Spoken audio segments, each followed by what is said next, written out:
Hey everyone, and welcome back to another update video. I'm trying this on Riverside again to record this video. It's been giving me some hiccups, so bear with me. We've got quite a few improvements to share with you today, and I keep saying we. I'm building this with Claude Code, as you might know. This is a completely vibe-coded project. It's not been easy. I'll tell you that. I'm actually working on a buy or build kind of live session videos on my YouTube channel just to kind of show you what it really takes to vibe code a product. And yes, you can do things quicker, but there's a lot of things that you need to take into consideration when working with this. And hence the title buy or build. If you look at a solution like a to-do list generated, sure, you can build something yourself, but you need to ask yourself the question, is this something that you're able to commit to with maintenance and security and upkeep, new feature development, etc.? So visit my YouTube channel for that. I'll leave a link here somewhere in the description. I don't know where I'm posting this, probably LinkedIn. But let's get back to the Martech Stack Builder, because we have now gone into version 1.0.2. If you're ever curious about what version is up and what's changed, here at the bottom right-hand corner, you'll see there's a little version indicator. You can actually scroll through all the changes that have been made. And I'm actually on version 0.3 because I just pushed through just a few more changes that are actually listed here, because the ideas keep popping up. The feedback keeps coming in. Thank you, Peter, if you're watching. Your feedback this time around has been absolutely amazing. Still working on the multi-phase rollout here. Let's get started. So let's say, and I keep coming back to this stack, this diagram. Sorry, I mean, there are absolutely no limitations on the stack. These features will work across any stack that you build. The reason that I'm using it here is because I've got a lot of things worked out. Requests for changes, requests for information. I've got people added to the team, et cetera. So it just makes it a little bit easier to demonstrate. But one of the first things you might notice here is, we're still on the segment stack. It was one of my first CDPs, so I still have a little of a soft spot for these people. But right now, I've added a few contextual menu options right now. So we used to only have suggest alternatives and view research brief, properties, duplicate, etc.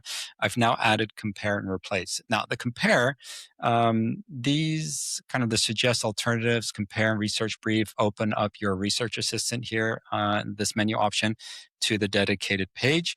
But this replace function now allows me to say, hey, but I want to replace it. So Zeotab, I love the guys over at Zeotab, by the way. They always fun to talk to.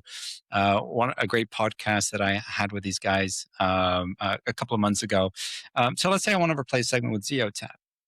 I quickly go in, and now you can replace the node with anything you want without losing any of these edges, so any of these connecting lines. In the past, you would have to delete one first. It will delete all the edges, and so now that's been saved. So let me go ahead and save that one right here. All right, so the other changes that I had, I just made a change, didn't I? So let's go back into here, and let me create a checkpoint here. All right, so it should have created a checkpoint. Now let me close and, gotta love these.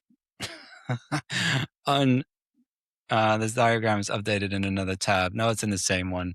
All right, so here we go. All right, now I've got the new checkpoint here, which I just updated. Now the version history needs to be updated when I actually click on it. I added this new feature here called compare. This is different than comparing a node when you compare one vendor to another. Now we can actually compare this with a different version. So I've got version 18 of my stack here, but let's scroll all the way down to the bottom. Let's go to version 2, and I click compare.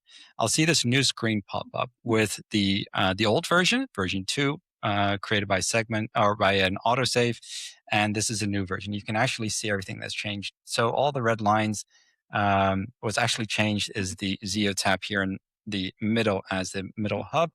And if you scroll down here, you'll see all the changes that were made between those two versions. So it's hasn't removed. I mean, we still have the iOS SDK from Edge going in here into Zeotab. It's just moved to Zeotab. So it's seeing the replacement of the segment node to Zeotab. as an actual change, which is pretty accurate. So now you can start comparing different versions of your stack over time. All right, so that's the compare feature. Another feature that you might see it here, I've added a little menu option called costs. Now, this one was through a few discussions with end users. This one came up. As you might know, if you go into multi-lens and we go into cost, we can actually get a breakdown of the cost information about your marketing stack. Marketing technology stack, I should say. So we can actually get a breakdown by team and by category. And through the edit table, if we go into cost, we can actually fill out some of the extra data here. So we've got amplitude, which is, this is fictitious data. I don't know if it's $900 a month. Great tool though. So it's $900 a month. You've got Google Ads. This is ad spend. So it's, this is something we get into the, this is kind of the buildup. So we have about $1,000 spend on Google Ads, Instagram, etc. To fully appreciate the power of this cost data, I took a next step. So as you can see here with renewal data as well, let me close this one and open up the cost tab, because right now, and I agree, looking at this again, feels a little bit cluttered. There's definitely room for improvement here, but what it does is it breaks down the all the different nodes that are in your marketing stack, and you're able to add cost data to it. And you're able to describe what kind of cost it is. For example, meta ads is ad spend. Maybe I'll add agency spend to it as well, because you might be doing your campaigns through an agency, or you can add an agency as a node. This is if you're in that kind of situation, let me know, because I'd love to hear the kind of situation that you're finding yourself in, and we can find a solution. And then you can go ahead and add your costs, define if it's monthly, quarterly, yearly, what kind of contract do you have, currently up to 3 years. Renewal date, which is a special feature, which I'll get into here in a second. If you do auto renew, the notice period, any kind of discount you get, seats, year increase, and if you want to add notes, this is awesome, of course. And we'll close that right there. You can add notes to the cost data that you have here. Remember, anything you put into your marketing technology stack here within Martech Stack Builder, and you start to do research on it. So you do cost analysis, privacy audits, you do alternative research. It'll take this data into account when processing that request. So you'll get more accurate responses from the research assistant. All right, but we have the renewal date. Pretty cool, right? So iterable says 31st of March, 2026. That's pretty soon. So up here, I can see a tab called renewals. That's interesting, because if I click on it, I already see the little one indicator because I know what's happening. I can see that, hey, iterable, it's in the notice window. I need to increase the contrast here a little bit more. There's 28 days remaining. It's a 24-month term on the contract, and the notice period is 30 days. So it's already gone past the notice period, but there are notifications for this. Because if we look at the right-hand side here, we see there's a little bell icon, and I can disable it. But what this does, this will actually start sending you emails when it is time to renew your contract. Exactly. So this can be pretty handy. The emails will get sent out to the department owner, the department lead. So in this case, I'm in most of these situations, but for example, if OneTrust was up for a renewal, Jane Smith, great pseudonym there, will also get an email to make sure that they are aware of the upcoming renewal. So the third tab is forecasting. So with forecasting let me switch back to the cost here.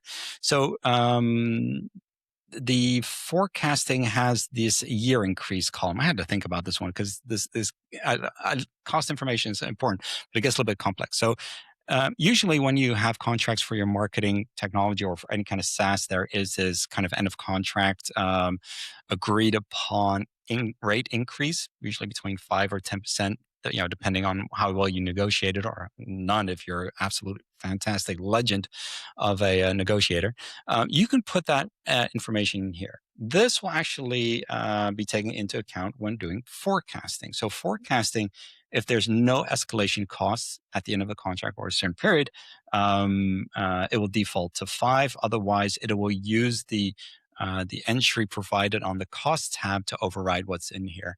And then you can add your expected growth over a specific time, and then it will start calculating the potential increase of costs for your marketing stack, or at least for the individual items on there. So let's go to a 24-month forecast. We can see that the biggest driver in this case will be meta ads. Of course, I mean, it's just simple calculation of percentages, but still, you can see that over a period of 24 months, your projections of your marketing stack costs will increase from $6,000 to over $7,300. It's just a cool feature. It does require you to input this data. There's no automated way. I mean, not yet, but my suggestion is this is a little great moment to start going around your company and really finding out what kind of contracts are in place, what costs are you incurring with maintaining and keeping your marketing marketing technology stack up to date. So that's the cost element. So as I mentioned, with the renewals, you do get an email sent out to you.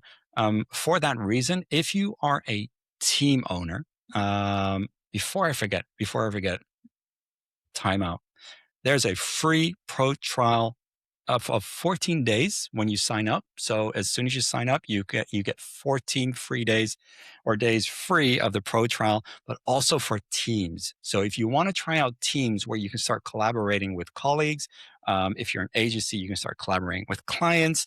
I mean, we've also introduced a new consultant tier. So if you're a one-man army like myself, you can choose the consultant tier, and you can that way you can still interact with your clients or get a lot of the features that the team plan does. Sorry, back to the team. So if you're a team owner, right now I've kind of cleaned up the side panel here for team management. You'll see, I'll get to the stakeholders ones because this was another great idea from someone. You'll see this little bell right here. So if I click on bell, we've got the notification preference center. And for all of these, and here you see renewals, you can indicate for your team if they should be notified through in-app, email, Slack, if you've got that set up, or the webhook, and if it's mandatory or not. Meaning, with mandatory, you override the individual user's own preferences, saying, hey, if somebody doesn't want to receive renewal notifications, as a team owner, I'm saying you need to receive them. It'll override it. So you can pretty much break it down here anyway. Set some team defaults if notifications need to be instant, daily, weekly, or never. And Slack override the quiet hours. So the quiet hours is a feature you can set up as a user. Let me quickly show that here. If I go into my user settings and I've got my notifications here, I can actually set up quiet hours here at the bottom. I can subscribe or unsubscribe to specific notification types. And if I want to, this is also new. Some of you might have already received an email requesting permission to allow you to send you these emails, these update emails. You'll see this product update emails. You can subscribe or unsubscribe to those. I've just signed up to an ESP, and this seems to be working quite well. Still needs to be realized though. So that covers the notifications preference center. I'm just checking my my notes here. Yep. Let's go into the RFI. So as many of you might know, once you're in a team plan or a consultant plan or enterprise plan, you'll have access to requests. And request is, the reason it's in those plans because it's about collaboration. So you can do a request for change. Let me quickly demo this again. I think I've already showed it to you, but you can request a change for integrations, governance. I mean, there are a few options in here. Architecture, transfer ownership for teams. You can do replace tool or remove a tool. The reason being you want to include a lot of people in this process, because let's say we remove Meta as one of the advertising platforms. You need to notify not just the marketing team, you need to notify the data engineering team. Maybe they've got a pipeline of data, or they are building audiences and segments, and they're being synced into Meta, you need to make sure that you remove any kind of technical debt once such a process takes place. So that is the request for change. Let me quickly show the request for information. So the new one that is happening right now is I think it's referred to as Greenfield. Usually the process would go is like, let's say we have ZeoTap or any kind of solution on here. We would say, hey, let's find an alternative and let's go through the process of comparing, and then say you have found 2 or 3 vendors that you feel could replace a specific vendor node here. Then you can initiate the request for information through the app here, and it'll take you through a series of questions, then generate all the information for you. So let's just quickly look at an example of the output. So the output here being the cover letter, which you can just pretty much copy and paste and send it to the vendors. Even now, since we have the ESP, you can go ahead and just enter the email of the vendor, and it will send the full document to the vendor. And when I mean full document, let's go ahead and let's see if this opens up on screen share. Yes, it does. So it's loading the preview. This is the actual document that will get sent to the vendor. It's got all the questions in there. There are a few answers here already because this RFI has actually been processed. But if it's, it'll have all the questions per category. It'll have a breakdown of the scoring rubric, the importance of each feature. And here, because we've already, for this RFI, I've actually gone through the scoring process, you'll see the scoring already filled in. So this is something that you can potentially save for your own archive. It's got all the comments left by the individuals who were scoring. I can't remember if I showed you this last time, but the RFI generator is pretty cool. It's pretty elaborate. So it's got all the information in here, and of course with the consensus score. It's fake data. I mean, I don't know if Rudderstack outperforms Snowplow or Meta. I love all these 3 tools. It really comes down to what the use case is. So coming back to the RFI generator with the Greenfield option now is let's say I don't know, maybe I want to add something. I'm not replacing anything, but let's say I want to add something. So I can still send out an RFI, but I don't need to indicate what type of solution I want to fill in. So let's say with a new RFI, I can actually do a search for vendors. Now, these are the vendors that I have in my database right now. If they're not in here, let me know. But let's say I want to send an RFI to mParticle. I will click on this. And as you can see, it's quite long, but the process is saved when you go through it. You don't need to fill it in one go. You go through this entire process, and the process includes category-specific questions. So if you're looking for a CDP, it'll actually include questions that are related to a request for information for CDPs, for instance. It'll do the same with anything for event streaming or data warehouses. It'll add contextual questions through that process, which is I think is amazing. It's funny how excited I get about my own product here. So we've got that set up. I can go through all the questions, but it's quite important because there's another feature here that is important. So it's saved the information from a previous RFI that I generated. Let me just take this Martech therapy, and I'm looking for a CDP. I might need one soon at this rate. So I'm still considered a startup. I am in Delft, actually, and let's go to next. Now, here, you'll see that there are a few people here. We've got myself. I've got I'm holding a seat within the app. That's a better way to put it. But I've also got 2 people here who don't need to log into the system, but I have added as stakeholders. So they're not taking up a seat in the team plan or the enterprise plan or whatever, but they will be kept in touch on anything that happens that requires their approval or the scoring feedback that needs to take place after an RFI. So they will stay informed through a series of emails and embedded, should I say, deep link pages. Let me quickly show you an example here. So for example, here's an approval request that can be sent to someone who is not actually holding a seat. It's a very clean breakdown of the request. And as you can see, this one is for Jane Doe. That's me, apparently. But it's awaiting my decision. And this person does not have login to the Martech Stack Builder, is not a member of that team as defined within the app, but they are still involved in that process of approval for the RFIs, for the request for change, et cetera, but also for the scoring. And I think I demonstrated that one last time. So that is pretty cool. The place where you do that is you go into Team Hub and you go into your members, and then you'll see two tabs here. As you can see, there are 3 seats still available on my team plan. And as for stakeholders, I can just go ahead and add people here. So you just add the name. The email is important if you want to include them in the approval process, and a job title, which is just useful to better understand their position in relationship to your marketing technology stack. That is, oh yeah, there's one more to go. There's one more to go. And this is thanks to again, to Peter. Peter was very important in these updates. And that's why I like speaking to end users one-on-one, because you really learn a lot about how things are used. All right, so let's go into requests. Let's pick up one of these changes here. So for those of you who don't know, like I said, you can do a request for change. And this change tool, ownership, budget, integration, etc.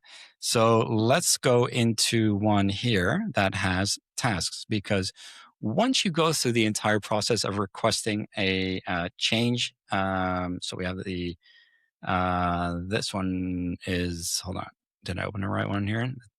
Yeah, here we go. So we have the timeline here. It's got, everything is pretty cool. Based on the request for change, you can actually generate an implementation plan. It'll turn out like this. You'll get a implementation steps, 13 in total. It'll be split down per category. So you have 3, in this case, 3 for preparation, 5 for migration, 3 for validation, and 2 for cleanup. It's got some risk and mitigations, and of course, a nice link if you want to contact me to help you with this project. But I'll just, if you're made it this far, I take it you have a little sense of what you're doing, or a lot of sense. You'll see a button here. If I go to tasks, you will, if you don't have any tasks yet, you will see a button to generate tasks. And what it actually does, it goes into the implementation plan and extracts all the tasks into individual tasks, as you can see here. I can assign people to these tasks. I can set the progress. And this has been, I think we've released this with version 1 or 0.10. So it's been here just a while. The new change, though, is this one, push to Jira. And I'm going to be testing it. I swear, I'm a little bit sweaty palm. I don't know if this is going to work. I've got the OAuth set up. I've got the fake Kanban page set up, and I'm very curious what's going to happen if I push it in. So I'll need to select my Kanban space. This is the standard one that Jira implements when you sign up for Atlassian, whatever. Yeah, exactly. So I'm going to select this one. I'm going to see what happens. Probably, fingers crossed, create. See, there's an API error. So I'll sort that out. All right, so quick cut here. As you just saw, the whole Jira integration kind of failed. I jumped back into Claude Code. We were able to fix it, and I kind of want to show you the end results here. So if you remember, you can build out a request for change, and that request for change will generate a whole lot of, we'll do the implementation plan for you based on the context of your marketing technology stack, and then come up with an implementation plan and tasks. Now, the goal was to sync that with Jira. If you look very closely here, you can now see this little Jira indicator because it's been successfully exported to Jira. The error was in the type of task that needed to be created within Jira. Look, I'm no Jira expert. Claude wasn't either because it took quite some time, but it doesn't really matter. As you can, you'll still be able to access the tasks here. The most important thing is there when you click down under export, you'll see that it is now tracked in Jira. So you can still revert it and track everything within the app. But let's say we want to continue now. All we can do, we can click on the link here. I've already opened it here, so bear with me. So if you look here, this is my Kanban space. What a word. And you can see that a to-do has been created. It has, I think this is what they call help me out here. Well, whatever the major campaign. I forgot what it's called. Anyway, you can click on it, and then you'll see the whole proposal in here. The recommendation. Look, I need to figure out how to fix the markdown here because it's not putting that into bold type. It has got the implementation roadmap split, everything in here. It's got the risks. So basically the whole plan. And then below it, you've got all these wonderful, wonderful subtasks. Then you can start assigning to various users. And let's open up a subtask. Does it work by click? Yep. So we've got Kanban. Look at that. Look at that. It's got all the information in there. Absolutely wonderful. So let's go back to the rest of the demo. And it was a little bit hard testing this on localhost because the authorization callback, I couldn't get it to work on localhost, so I pushed it in production. But there you see it. I still make mistakes. Claude still makes mistakes. I'm at least human. Claude isn't.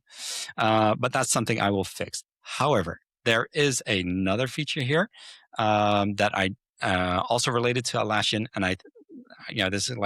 this is a cherry on top because I really like this one.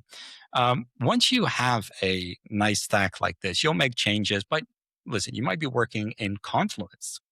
See where we're going? So within Confluence, you can now embed your stack. You can visualize it within documents on Confluence. And how we do that is there are a few ways to do that. The easiest one, and I need to remember correctly, is you can go through settings, and right here, you'll have this sharing option. But if you want to do it quickly, you go to File here, and you click Share. And as you can see, this is another bug that I need to work on. So I just need to do a quick refresh here of the page. And I do Share. Oh, that's the old one. It shouldn't be showing me this one. It is, let me go to sharing. All right, let me grab this one. Is this we'll see what happens. So if I go to the Confluence tab right here. Now, as you may notice on LinkedIn, I did publish something that I'm in the process of adding a Martech Stack Builder embed tool or plugin. I don't know what they call it, an app within Atlassian. So you can now do / and then you have the Martech Stack Builder here. And all you need to do is paste the URL as you can see here. You can choose a light or dark theme, the height of the preview, and then you just click on save. And there you have it. You have the Martech stack in Confluence. It is updated. So anytime you make any changes within the Martech Stack Builder app and you save it, you refresh it, you'll see the current version here. I think that's absolutely fantastic. And I just came up with an idea. Maybe you also want to put in versions so that you have the option to show different versions within Confluence. I need to write that down. Anyway, thanks for watching. Again, there's a 14-day free trial for pro users and for team users. If you have any questions, make sure to reach out to me. I'm LinkedIn. Hell, even Odito dumped my data on the dark web. There's no way you can't find me. So do your best, have fun, and let me know your thoughts about the solution. See you next time.